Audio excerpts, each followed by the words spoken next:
bas de est sous la barre, voilà, est sous la barre de 1000 $, sous la barre de 1000 $. Donc nous allons étudier le prix tout de suite. Voilà, donc voici l'Ethereum tout à l'heure. C'est une capture que j'ai fait tout à l'heure et j'ai partagé dans le Telegram. Ici, alors on dit le prix de l'Ethereum est de 989, voilà, USD. La capitalisation boursière actuellement est de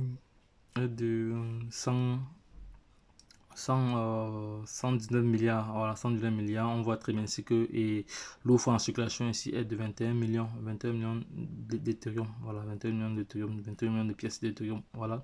Et depuis hier, cette crypto-monnaie montre l'évolution du prix de moins 9%. Voilà, la pièce de l'ETH se négocie sur les 10 marchés actifs avec un volume sur les derniers 24 de 5 milliards, de 5 milliards à peu près 527 millions. Voilà. Il occupe la deuxième place parmi toutes les autres crypto-monnaies. Donc il faut savoir qu'il existe environ actuellement sur CoinMarketCap, nous avons plus de 19 920 crypto-monnaies qui existent actuellement. Voilà, donc c'est de ça qu'il s'agit. Et là, on voit très bien que le prix vient encore de chuter. Voilà, il est à 995 $ actuellement. Et j'ai le sentiment qu'il va encore descendre encore. Peut-être qu'il risque de retrouver sa position de 2099. Voilà, parce que j'ai le sentiment que le Bitcoin à cette allure-ci doit chuter jusque moins 10 000. J'ai ce sentiment encore parce que on s'était projeté, certaines analyses nous montraient à suffisance qu'on pouvait, on devait avoisiner la barre on devait être sous la barre des 15 000 $. Voilà, mais cependant, tel qu'on voit, on risquerait de descendre en deçà de 15 000 $. Donc, les gars, c'était juste pour donner, pour partager cette actualité, l'actualité de l'Ethereum actuellement, voilà, l'Ethereum actuellement, voilà la valeur de l'Ethereum actuellement. Donc c'est pas grand chose, on se donne alors que il faut savoir que l'ATH de l'Ethereum était de 4000 $, hein, voilà, c'était de 4000 $, voilà.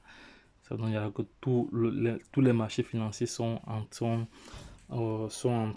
hémorragie, voilà, sont en hémorragie comme ça, voilà.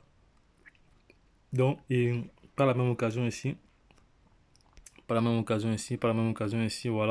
l'Ethereum est passé sous la barre de 1000 $, comme je l'ai dit tantôt, lorsque le Bitcoin est passé sur la barre de 20 000 $, toujours aujourd'hui, alors que l'hémorragie du marché se poursuit, voilà, l'hémorragie se poursuit, et tous les crypto-monnaies vont vraiment chuter, voilà, tous ces crypto-monnaies vont chuter et chuter.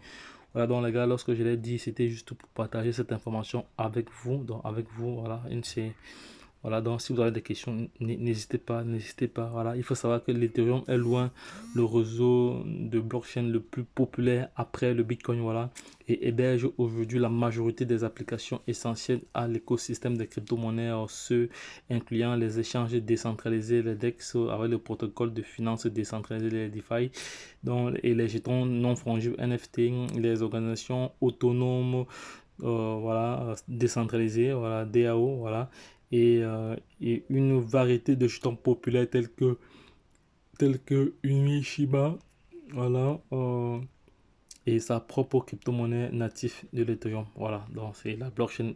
Là, c'était une information sur la blockchain Ethereum. Voilà, il y a pas mal d'informations. Je revenais tout à l'heure sur d'autres vidéos parce que je vais réaliser une série de courtes vidéos de moins de 3 minutes, voilà, pour essayer d'aller vite un peu dans les informations, voilà, pour éviter que les vidéos prennent beaucoup de temps. Donc, si tu n'es pas encore abonné, fais-le. Pardon. Donc, si tu n'es pas encore abonné, voilà, fais-le, car tu auras toujours de la valeur ajoutée. Tu auras toujours de la valeur ajoutée sur cette chaîne. Donc, ne perds pas, voilà, ne perds pas cela de vue, c'est très important. C'est très important. Ne perds pas cela de vue, voilà, c'est très important. C'est très important. Voilà, ne perds pas cela de vue. Donc, lorsque je l'ai dit, retrouvons-nous de l'autre côté. Bye bye.